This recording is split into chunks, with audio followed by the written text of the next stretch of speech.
Stock మార్కెట్లో అపార అనుభవం ఉన్న ఏంజల్ బ్రోకింగ్ సంస్థలో డీమ్యాట్ అకౌంట్ ఓపెన్ చేసుకోండి. కేవలం 5 నిమిషాల్లో మీకు డీమ్యాట్ అకౌంట్ ఓపెన్ అయిపోతుంది. Zero cost. మీరు ₹1 కూడా పే చేయని అవసరం లేదు. కేవలం మీ దగ్గర ఉండవలసింది మీ PAN card, Aadhaar card, bank account. ఈ వీడియో కింద ఉన్న లింక్ క్లిక్ చేస్తే కేవలం 5 నిమిషాల్లోపే డీమ్యాట్ అకౌంట్ ఓపెన్ చేసి ట్రేడింగ్ కూడా స్టార్ట్ చేసేయచ్చు. జాతీయ స్థాయిలో ఏర్పాటు చేసిన నీట్ ఎగ్జామ్ అట్టర్ ఫ్లాప్ అయింది. దాదాపుగా 23 లక్షల మంది విద్యార్థులతో నేషనల్ టెస్టింగ్ ఏజెన్సీ ఎన్టీఏ చెలగాటమాడుతోంది. ప్రధాని నరేంద్ర మోడీ ఇంతలా వివాదం జరుగుతున్నా కూడా చోద్యం చూస్తూ తన పనిలో తాను బిజీగా ఉండిపోయారు. మరి ఇంత చులకనగా విద్యార్థుల భవిష్యత్తుతో ఆడుకోవడంపై సర్వత్రా విమర్శలు వస్తూ ఉన్నాయి.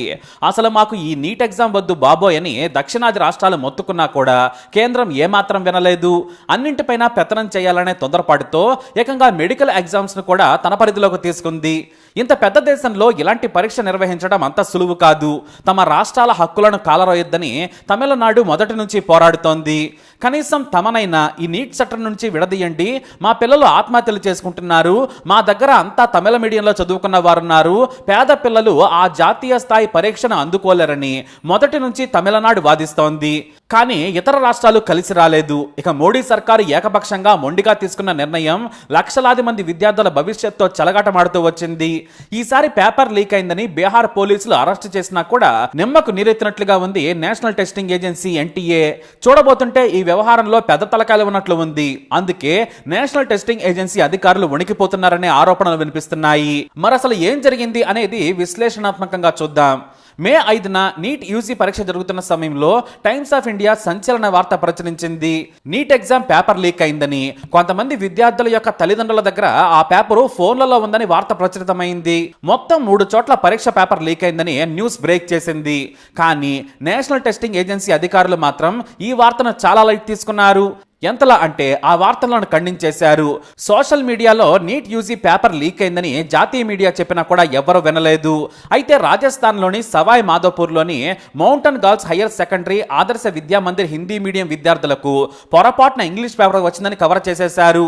ఇన్విజిలేటర్ పొరపాటున సరిదిద్దేందుకు ప్రయత్నం చేసిన విద్యార్థులు బలవంతంగా బయటకెళ్లిపోయారు.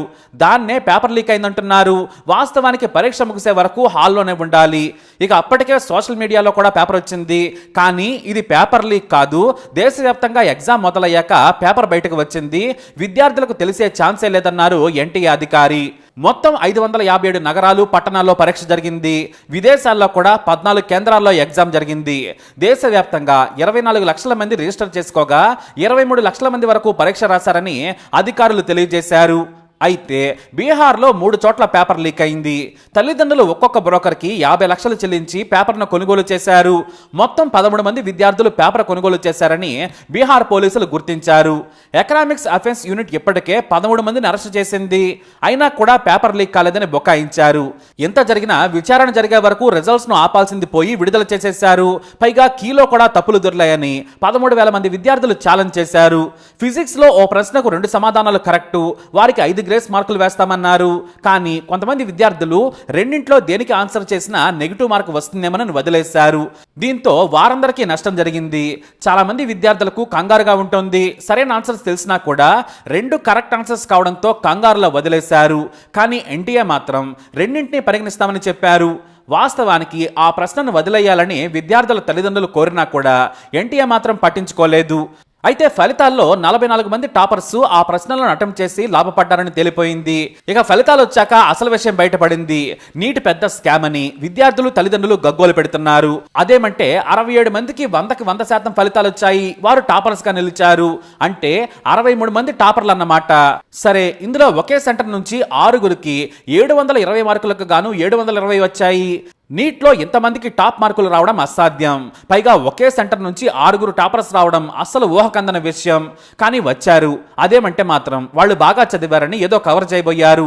జర్నలిస్టులు గట్టిగా నిలదీయడంతో తాము 1500 మందికి గ్రేస్ మార్కులు కలిపామన్నారు. ఎందుకంటే 6 సెంటర్లలో ప్రశ్నపత్రాలు వేరుగా అందటం, ఓఎంఆర్ షీట్స్ లో తప్పులు, ఇతర సాంకేతిక సమస్యలతో వారికి సమయం సరిపోలేదు. దీంతో వారు ఫిర్యాదు చేయగా గ్రేస్ మార్కులు కలిపామని అధికారులు చిన్నగా తెలియజేశారు. అంతేకాకుండా అంతేకాకుండా తప్పుడు ప్రశ్నాపత్రం వచ్చిన ఒకే సెంటర్లో 120 మందికి మరోసారి పరీక్ష నిర్వహించినట్లు కూడా సమాచారం ఉంది. కానీ అవేమీ కూడా అధికారులు చెప్పడం లేదు. ఇలా విద్యార్థులందరికీ సమానమైన అవకాశాలు లేకుండా చేసింది ఎన్టీఏ. ఇక ఎంతమంది టాపర్లు మాత్రమే కాదు, 718, 719 వచ్చిన వారి సంఖ్య కూడా అధికంగానే ఉంది. ఇలా ఎందుకు జరిగిందంటే జవాబు పత్రాల ఎవాల్యుయేషన్ లో తేడాలు రావడంతో ఇలా వచ్చాయని అభ్యర్థులు ఆరోపిస్తున్నారు. ఇలా అసాధారణంగా ఎంతమంది టాపర్స్ రావడం అనుమానాలు తలెత్తాయి. కానీ కోర్టు ఫార్ములా ప్రకారమే గ్రేస్ మార్కులు కలిపామని పదే పదే కల్లబొల్లి మాటలు చెబుతూ ఉన్నారు అధికారులు. ఇక దేశవ్యాప్తంగా తీవ్రమైన విమర్శలు రావడంతో పై చర్యలకు దిగింది ఏజెన్సీ. 1500 మందికి పైగా విద్యార్థులకు కేటాయించిన గ్రేస్ మార్కుల పైన పునఃసమీక్ష చేయడానికి యూజీసీ మాజీ చైర్మన్ ఆధ్వర్యంలో 4 సభ్యులతో కూడిన కమిటీని ఏర్పాటు చేశామని, వారంలో కమిటీ నివేదిక ఇస్తుందని NTA director general Subodh Kumar Singh చెప్పారు. అంతేకాదు ఇంతలా మార్కులు రావడానికి కారణం ఎన్సీఆర్టీ పాఠ్యపుస్తకాల్లో వచ్చిన మార్పులు, గ్రేస్ మార్కుల కారణంగా ఎక్కువగా చాలా మందికి టాప్ స్కోర్లు వచ్చాయని చెప్పినా కూడా అది వారి పక్కనున్న వారే నమ్మలేదు. అయితే విద్యార్థుల తల్లిదండ్రులు, రాజకీయ పార్టీలు మాత్రం ఇది పెద్ద స్కామ్, ఎవరినో కాపాడుతున్నారు, పరువు కోసం ఎన్టీఏ పాకులాడుతుందని కాంగ్రెస్ ఆరోపిస్తోంది. ఇది పెద్ద స్కామ్, ఎందుకంటే చాలా సెలెక్టివ్ గా కొన్ని ప్రాంతాల్లోనే విద్యార్థులు టాపర్స్ గా నిలిచారు. మేఘాలయ, హర్యానాలోని బహదూర్గఢ్, ఛత్తీస్గఢ్లోని దంతెవాడ, బల్దోచా, గుజరాత్లోని సూరత్, చండీగఢ్లోని ఓ సెంటర్లోనే టాపర్స్ వచ్చారు. అంతేకాదు తాజాగా హర్యానాలోని జార్జర్ సెంటర్ నుంచి 8 మందికి 720కి గాను 720 వచ్చాయని అనుమానాలు కూడా వ్యక్తమవుతున్నాయి. అది ఎలా సాధ్యమైంది? ఇక్కడే తెలివైన వారున్నారా? దేశం మొత్తం 500కు పైగా సెంటర్లో టాపర్స్ లేనిది ఈ 6 సెంటర్ల నుంచే అధికంగా టాపర్స్ ఎలా వచ్చారని కాంగ్రెస్ నిలదీస్తూ ఉంది. డ్రామాలు ఆపేసి దీనిపై ఓ కమిటీ వేయండి, విచారణ చేయండి. ఈలోపు మరోసారి పరీక్షలు నిర్వహించాలి. ఎందుకంటే లెవెల్ ప్లేయింగ్ ఫీల్డ్ లా అందరికీ సమాన అవకాశాలు ఉండాలి. అంతేకాని కొంతమంది కోసం మరోసారి పరీక్ష నిర్వహిస్తామనడం తగదని ఆరోపిస్తున్నాయి రాజకీయ పార్టీలు. కాంగ్రెస్ అధ్యక్షులు మల్లికార్జున ఖర్గే మోడీని డిమాండ్ చేశారు. పేపర్ లీక్, అవినీతి, రిగ్గింగ్ ఇవన్నీ కూడా మీకు కామన్, కానీ ఈసారి పిల్లల భవిష్యత్తు కూడా ఆడుకున్నారు, మీదే బాధ్యత. ముందు విద్యార్థులకు న్యాయం చేయాలని డిమాండ్ చేశారు. ఈసారి తెలుగు రాష్ట్రాల విద్యార్థులు నీట్లో టాపర్స్ గా నిలవలేదు. గత ఏడాది తమిళనాడుకు చెందిన ప్రభంజన్, ఏపీకి చెందిన వరుణ్ చక్రవర్తులు టాపర్స్ గా నిలిచారు. తెలంగాణకు చెందిన గేయంత్ జాగృతిలు టాపర్స్ గా నిలిచారు. ఈసారి మన వారి ఊసే లేదు. మొత్తం నార్త్ వాళ్లే ర్యాంకులను కొల్లగొట్టేశారు. మొత్తం మీద నీట్ ను మళ్లీ నిర్వహించాలని దక్షిణాది రాష్ట్రాలే కాదు, కాంగ్రెస్, ఆప్లు కూడా టెస్టింగ్ ఏజెన్సీని, ప్రభుత్వాన్ని డిమాండ్ చేస్తున్నాయి. స్కామ్ చేసిన వారికి కఠిన శిక్ష విధించాలి. పేపర్ లీక్ అయిందని బీహార్లో అరెస్టులు జరిగినా కూడా స్పందించలేదని ఫైర్ అవుతున్నారు. దీంతో నీట్ కు రాజకీయ రంగు పులుముకున్నట్టయింది. అంతేకాదు సుప్రీంకోర్టులో కూడా మళ్లీ ఎగ్జామ్ నిర్వహించాలని పిటిషన్లు కూడా వేశారు. మరోవైపు బీహార్లోని హైకోర్టులో కూడా ఒక న్యాయవాది ఆసక్తికరమైన పిటిషన్ వేశారు. కొన్ని సెంటర్లలోనే సెలెక్టివ్ గా ర్యాంకులు వచ్చాయి, అది ఎలా సాధ్యమైంది? దీని వెనక స్కామ్ ఉందని పిటిషన్ దాఖలు చేశారు ఆయన. మరోవైపు కోల్కతా హైకోర్టు జూన్ 7న ఎన్డీఏకు నోటీసులు జారీ చేసింది. పేపర్ లీక్ తో పాటు తప్పుడు ఎవాల్యుయేషన్ సహా అసాధారణ మార్కులపై వివరణ ఇవ్వాలని ఆదేశించింది. అంతేకాదు దేశవ్యాప్తంగా రిజర్వేషన్, మెరిట్ లిస్టులపై కూడా కేసులు నమోదయ్యాయి. అసలు సమాధానం రాయని వారికి కూడా గ్రేస్ మార్కులు కలపాలి. తప్పుడు ప్రశ్నలు ఇచ్చి విద్యార్థులను ఎందుకు బలి చేస్తున్నారని ఢిల్లీ హైకోర్టులో కూడా పిల్ దాఖలైంది. నీట్లో మంచి ర్యాంక్ రాలేదని ఇప్పటికే తమిళనాడు సహా దేశవ్యాప్తంగా 10ల సంఖ్యలో విద్యార్థులు ఆత్మహత్యలు చేసుకున్నారు. మరోవైపు నీట్ యూజీ పరీక్షపై గందరగోళం నెలకొంది. ఇంత జరిగినా కూడా మోడీ సర్కారు స్పందించడం లేదు, రీ ఎగ్జామినేషన్ కు సై అనడం లేదు. కానీ తమిళనాడు సహా ఇతర రాష్ట్రాలు మాత్రం మళ్లీ పరీక్ష నిర్వహించాలని డిమాండ్ చేస్తున్నాయి.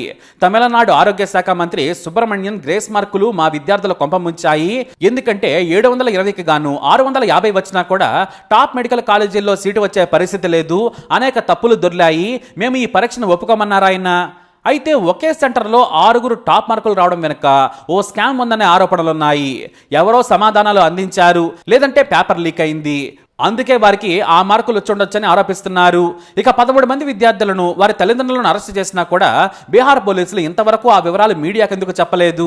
720 మార్కులు వచ్చిన వారు ఏ సెంటర్ల వారో కూడా చెప్పడం లేదు. ఇక 718, 719 మార్కులు వచ్చిన వారు కూడా అసాధారణంగా ఉన్నారనే ఆరోపణలు వినిపిస్తున్నా కూడా ఎన్టీఏ స్పందించడం లేదు. ఇక పేపర్ లీక్ అయిందని బీహార్ పోలీసులు అరెస్ట్ చేసినా కూడా ఎందుకు రీ ఎగ్జామినేషన్ కు వెనకడుగేస్తున్నారు? ఆయా రాష్ట్రాల్లోని సెంటర్ల వెనుక పెద్ద నేతలున్నారా? ఎన్టీఏ కొంతమందికి సహకరించిందా అనే అనుమానాలను ప్రతిపక్ష పార్టీలు ఆరోపిస్తున్నాయి.